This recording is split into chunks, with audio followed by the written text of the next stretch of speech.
Thank you very much, Reggie. And thank you for all the audience members who are sitting there. I think organizers have mentioned that they are going to distribute drink coupons only to people who stay till end of the day. So please stay for the last speaker as well. So just to start, again, energy storage, I think there is now much better awareness about energy storage as compared to maybe a couple of years back when we first created and launched India Energy Storage Alliance. As compared to last year when we were on the last day, last show, we got promoted to the second day, last show. So definitely energy storage is making a progress. But again, energy storage, already in India, we know it in terms of lead acid batteries, which are very ubiquitous. India spends somewhere around $3.5 billion every year on lead acid batteries split between automotive and stationary applications. But energy storage is much more beyond lead acid batteries. Means there are almost 20 different types of electrochemical batteries. There are mechanical systems. There are large-scale energy storage systems such as pumped hydro, which is actually the 600-pound gorilla in the world of energy storage around the globe. As well as there are other technologies such as compressed air energy storage, which can also provide hundreds of megawatt level energy storage backup for meeting some of the grid challenges. And it can be part of the supply side solutions in terms of pumped hydro or compressed air energy storage. It can be deployed in terms of modular systems in range of from 500 kilowatt to maybe 20, 50, 100 megawatt range as part of the transmission and distribution network solutions, or it can be at kilowatt level solutions which are getting integrated as the behind the meter solutions for customers. One other aspect which sometimes people miss out is electric transportation. India is already looking at possibly very aggressive roadmap for electric vehicle deployment, where again the interaction with the smart grid and electricity network is going to be the key part. But if this rollout really takes place, then there is going to be huge amount of energy storage directly available on the grid in form of electric vehicles. The energy storage landscape has been evolving quite a lot. When I started working on energy storage maybe 10 years back, there were a handful of the companies, handful technologies which were really at the commercial level. In last 5 to 6 years, there has been tremendous development. Over maybe $10 billion has been spent by private equity, venture capital, as well as various government resources on developing new technologies. So I've tried to highlight some prominent technologies such as sodium-based chemistry, such as sodium sulfur, sodium nickel chloride, or sodium ion, compressed air, flywheel, lead acid. Again, within lead acid, there are a range of advanced lead acid battery chemistries which are trying to develop new hybrid solutions for addressing some of the known challenges for lead acid industry.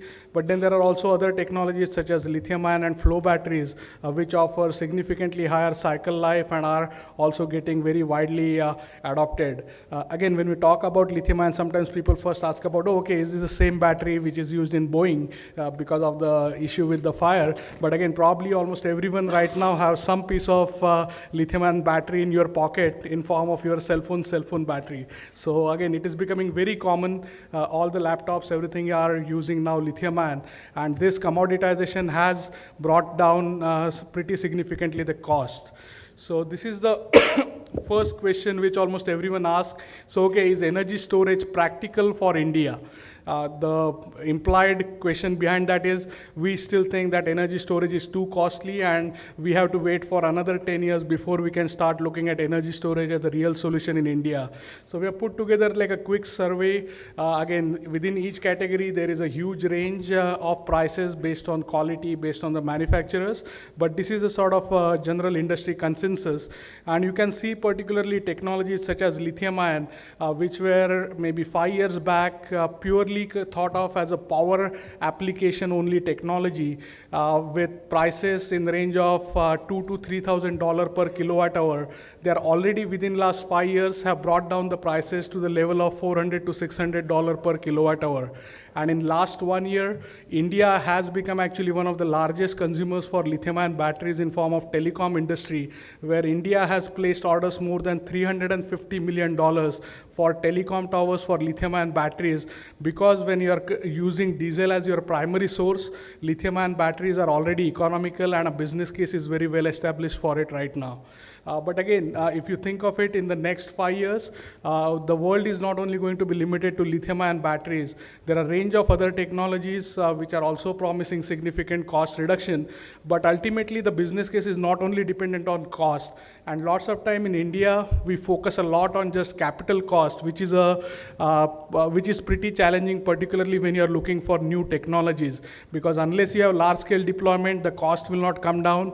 And unless cost will not come down, probably people think we cannot have large-scale deployment. So it's a chicken and egg. But particularly in context of energy storage, what is another important factor is cycle life.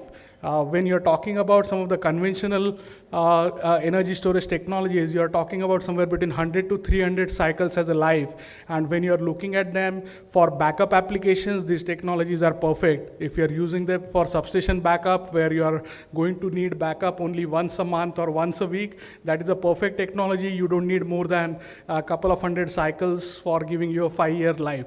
But when you're looking at renewable integration, when you're looking at ancillary services or similar applications, where you are continuously looking at charging or discharging for providing grid balancing services, then you need completely different range of technologies. And you can see that there are a range of these technologies which are now getting into the range of performance of close to 5,000 to 10,000 cycles in life. So when you integrate both these parameters in terms of the reduction in capital cost as well as improvement in cycle life, now there are a range of technologies which are coming up where the capital cost for per cycle can be somewhere between 1 rupee to 2 rupee for multiple technologies within next 3 to 4 years. Again, we need to have certain milestones to be hit in terms of the commercial deployment, but based on all the industry data which is available right now, we are well on target for meeting these cost targets. So. Again, industry has done a tremendous job in terms of developing technologies. Now what we need is policymakers to evolve policies which can support a deployment and utilization of these technologies for helping the grid problems. At India Energy Storage Alliance, last year we did a initial market assessment where we estimate that by 2020, India has a potential for around 15 to 20 gigawatt for energy storage. And we have done these type of studies around the world.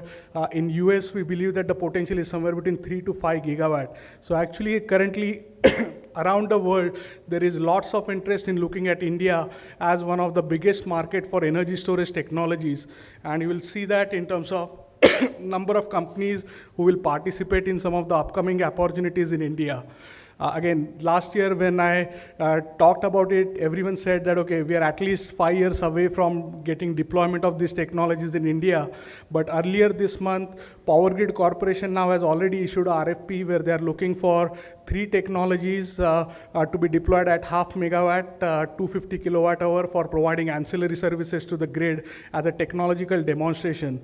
Similarly, Ministry of New and Renewable Energy has issued an expression of interest where they are looking for 4 different type of technologies for 4 different applications to be deployed. So things are definitely moving in a much faster way. So here is just some quick overview in terms of the PGCIL energy storage pilot project. The RFP is out, so if any one of you is interested, please do contact us, or you can go to PGCIL website and download the bid document. The bids are open till 25th of August or 26th of August, and the primary application is going to be frequency regulation and location will be Pondicherry. So basically, when you're talking about frequency regulation, you are trying to balance the grid on a second to second basis. So here is some data from earlier this week in terms of the grid frequency, where you can see that the instantaneous grid frequency. I have a question for you. Sure. Since there are some regulators sitting here, Sure. Can you pose the billion-dollar question that a energy storage facility under the present framework of the Electricity Act will be considered a consumer or a generator, particularly for applications where you first inject the energy, store it, and then you re-inject it back into the grid? Yes. And the reason why I'm asking this Yes. is that the kind of losses, transmission losses, transmission charges, etc., inwards as a Yes. consumer, Yes. and also the issue of open access, cross-subsidy surcharge, Sure. God bless us all, and the losses or technical losses of the battery, Yes. of 30% or 20%, Yes. then to re-inject it back into the grid, Sure. which again has scheduling cost and all the other thing that goes into it. Yes. You need a regulatory overview intervention which defines a special status for energy storage. Sure.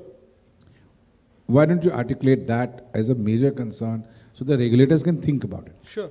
No, thank you, Harry, for pointing that out. And again, that has been an issue around the world. Means no one has yet solved the problem because energy storage could be considered as a generation asset when it is operating as part of a generation mix, or it could be considered as part of transmission asset when it is used for optimizing transmission system, or it could be actually a load where it is sitting completely as a behind the meter asset. So the classification of this has a big impact. But irrespective of it, right now the solution, at least in US, which has been come up with, is depending on the application where it is used, some of these additional charges or the loss treatment gets addressed according to that. For example, if you are looking at a frequency regulation asset which is participating in the grid, continuously try to balance the grid, then you are actually not looking at treating at the energy which is used for charging as a energy plus at retail rate, whereas it is considered more as a wholesale energy. And then of course you have to consider the losses which will incur in terms of the providing frequency regulation as part of the operating cost, but you don't need to consider some of the transmission and distribution charges because it is purely operating as a wholesale asset, providing grid stability for the grid. Whereas if you are putting this device as a behind the meter on the premises of the industrial or commercial consumer, then the customer has to consider the T&D and other rates and consider the retail rate. So that's one aspect which is there. But ultimately, in terms of some of the large scale investments, again, the classification of it as a generation, transmission, or distribution asset may have a big impact in terms of getting the capital investments in this area. So thank you, Harry. So apart from the PGCIL project, as I mentioned, MNRE last week has issued this expression of interest. Again, it is available on MNRE website, or you can go to India ESA website for finding a link to it, where currently MNRE is looking for feedback for framing the final RFP. And they're looking for feedback till 10th of August, so there is still time. There is one more week left, so if you have any inputs which you would like to provide, either provide it through us or you can directly send your inputs to MNRE. MNRE has also created now a standing committee for energy storage and hybrids under the convenership of Dr. P.C. Methani. And again, you are feel free to send your inputs to them as well. And actually, some of you may be part of the standing committee as well. So we haven't yet had the first meeting of the committee, so I haven't met all the members yet. But again, I'll be representing IESA on the committee. Under MNRE expression of interest, the solicitation is completely open. It is completely technology neutral. The only thing which is excluded is solar thermal, particularly in terms of the CSP type projects, because MNRE believes that there are already other projects for funding these initiatives. But otherwise, it is completely open in terms of the technology. The only other restrictions with MNRE is that these projects are mainly meant for Indian entities. That doesn't mean that technology has to be developed by Indian companies, but only Indian companies can apply for any grant or any funding from MNRE under this project. Then one question which came up during earlier renewable session was about the wind scheduling and related issues. So that's again a big area where around the world energy storage has now been already deployed commercially. So it is no longer a question of pilots or technological demonstration. There has been technological demonstrations going around the world for almost last 8 years plus. So most of these technologies are technologically proven and in fact commercially are getting deployed. How do they treat the storage? Generation or what? Yeah, so in case where it is integrated with wind farm, it is actually gets considered as a generation. And actually in US, for example, the top project which is shown, because of lighting it may not be visible, but it's a AES project where they have deployed a 32 megawatt lithium ion battery farm at a wind farm which is 110 megawatt. And this project actually even has got the investment tax credit which is available for wind farms, and that is one of the reasons why this project became economical, because AES deployed this almost in 2009, 2010 when the prices of lithium were significantly higher. And the other part which has made these projects viable was ancillary services, because when you're looking at using energy storage for supporting renewables, because of the intermittency or because of the capacity utilization factor, you will be using those only for somewhere around 20 to 30% at max for the renewable smoothing application. So there is an asset which is sitting idle for up to 70% of the year, which is a perfect asset for providing grid balancing services. And in most of the places, it is already allowed for these assets to participate in ancillary service markets, and that is becoming actually a primary revenue stream which justifies the economics and business case for this project. AES on its own is right now has a plan for deploying over 1,000 megawatt of energy storage around the globe, mainly in US, but also in Chile and Sorry, Europe. Rahul, please forgive me, I keep interrupting you. Sure, no problem. I don't want anyone to think I'm monopolizing it, but there are so many issues and you're running so fast Sorry. that I have to catch you. You see, you said that there is a very important application for ancillary services. Yes. The ancillary services, if they're not linked to wind, then what are they treated as? So the ancillary service, again, it is part of a generation service. Okay, so it's considered, it has to be part of a generator. Yeah, it doesn't have to be part of generation. Ancillary services could be provided even by demand side. No, supposing I have a battery bank. Yes. Okay, I have a battery bank and I store the energy. Yes. And then I only provide it when the grid wants it Sure. as ancillary. Yes. Is that okay?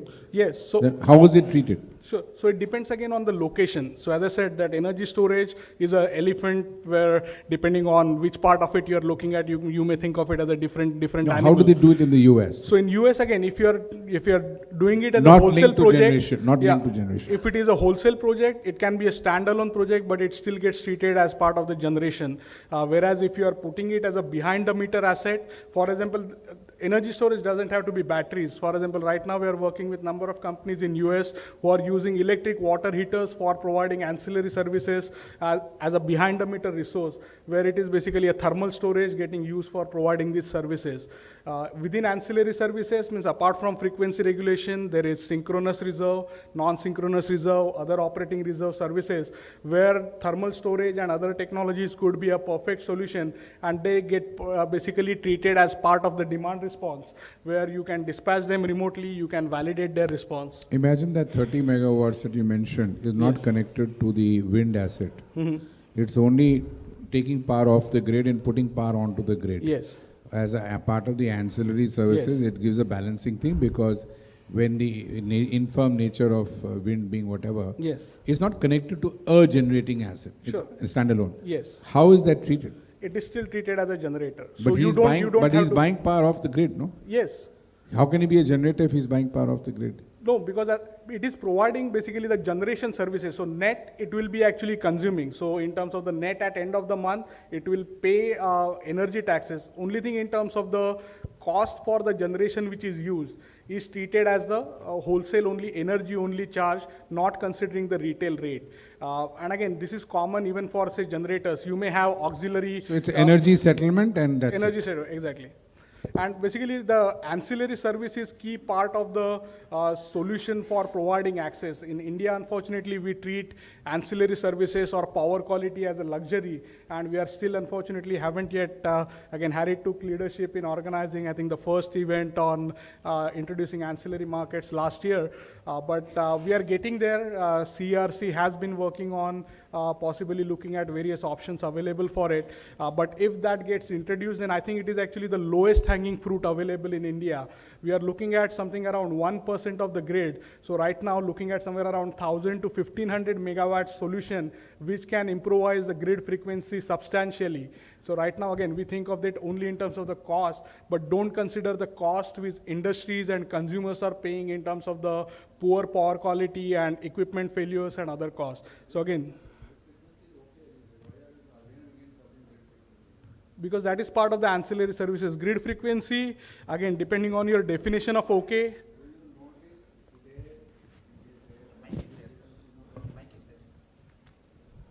I mean, you are talking of the ancillary service for grid frequency. First of all, it is so difficult that the ancillary service can be used for grid frequency, and moreover, the grid frequency is all right. We have the standard of 49.9 to 50.05. Yes. What is wrong with this? So this variation actually anywhere in the world is not acceptable. Generally, the grid frequency is kept within a band of 0.02 hertz in terms of the instantaneous frequency. Again, Chris, you can correct me if I'm wrong, but in US... So you want to improve the standard further? Yes. And again, right now, So the challenge is right now we have the standard which is based on the 15-minute average frequency. The standard which we have in the country, we will follow that only, no? No, that is You are perfectly talking of the fine. improving of the standard and the new regulation. We are not Yes. talking new regulation. No, so I'm talking about Once the regulation is 49.9 to 50.05, you Yes. cannot introduce an ancillary service to make it 49.95 and something like that. So that's the new next step which is being talked That is about. So I'm different. talking about if No, it is regulators not take re- those steps, It is then not it relevant today, no. That is why the gathering here gets misguided by you. As if our grid frequency is not all right and you want to improve this. So here is the data, actual real grid frequency data from yesterday, where you are noticing grid frequency instantaneous from The 49 instantaneous grid frequency you cannot control by ancillary service. Let me tell you, there is no ancillary service we can come Sorry, in this I would like fraction of I'd like to correct you for that. Unless it is a battery or Frequency something. regulation is a grid ancillary service which is meant for correcting instantaneous mismatch between Which supply kind and of demand. service are you talking? It is frequency This regulation. debate That's- will take I'm it talking offline, what sir. kind of a generator it Need to is. Sure. So anyway, I'll be happy to provide you more details about that. But on a lighter note, I find it very exciting. वो सब लोग सो रहे थे sir, जाग गए. Sure. So again, Reji has already talked about the India Smart Grid Roadmap, where there are a number of components where, similar to metering part, energy storage could be a key enabler in terms of accessing, providing, enabling energy access and power quality, the green power. Right now, we are working with trying to struggle with a grid with a total renewables of somewhere around 25 gigawatt, considering non-hydro renewables. We have very ambitious goals. We're looking at adding at least 30 gigawatt more wind and 20 gigawatt more solar within a span of next 5 years. Now, if that has to be achieved and if we want to operate the grid, then that cannot be solved without having more flexibility into the grid. You can have it in terms of variable speed hydro generators. You can have it in terms of the gas generators which are providing this balancing. You can have it in terms of the demand response. Along with that, energy storage is one of the solutions which can enable us to actually tap the renewable potential which is available in India. Otherwise, it's not the renewable potential, but the ability of the grid to absorb will become the limiting factor. The other aspects are related to microgrids, and again, I won't go into too many details, but whatever you may do on the supply side, unless you look at the system in terms of the microgrid for improving grid resiliency, you will end up having, at least in terms of environmental disasters, issues where it may, the grids may go out for substantial time. So again, energy storage and distributed systems can help in improving grid resiliency. But there are a range of other opportunities as part of this 20 gigawatt market potential. There are telecom towers, there are bank ATMs, hospitals, solar water pumps, where again, think of it that MNRE has currently announced plan where they're looking at possibly installing 26 million solar water pumps. In terms of the groundwater level management, if all the pumps are exactly operating on the solar cycle, you can think of challenges which happens during the summer months. So again, there we are going to need some kind of a storage for optimally utilizing as well as optimally sizing the solar systems for these water pumps. There are also commercial microgrids which could be deployed. There are concepts already for SEZs where SEZs could have licensee status. There could be residential townships. Yesterday we talked about the example of Gurgaon where people right now only have example of running it on diesel generators, where again these technologies already provide much more cost-effective solution than running these societies on diesel power. If you need to know more, please visit our website, indiaesa.info, where you can get latest information on energy storage and its status in India. And also, I'd like to conclude by saying that there is a huge market potential available in India for deployment of these technologies. The technology development is no longer an issue. There are multiple technologies with very well reputed companies who are coming to the market, or which are already either in the market or coming shortly to the market. So what we need to make sure is that if there are any regulatory and policy hurdles, we need to address those so that the regulations and policy does not become a hurdle for tapping this potential. And it is going to be the key for making sure that we can meet some of the targets set under the National Smart Grid Mission in terms of providing access to millions of people, as well as the renewable integration goal. So again, energy storage is not necessarily a silver bullet, but it is pretty close to what everyone is wishing for right now in this room. Yeah, that was my second slide actually.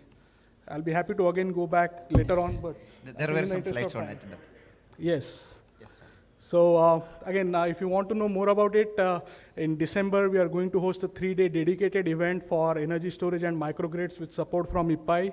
So would love for all of you to participate, and particularly for regulators, we are also partnering with IRENA, the International Renewable Energy Network, for hosting a special closed-door session for policymakers to talk about international experience in developing policies for renewable integration and energy storage. So would love to again invite all of you to join us for that policy session. Thank you. Thank you, Rahul.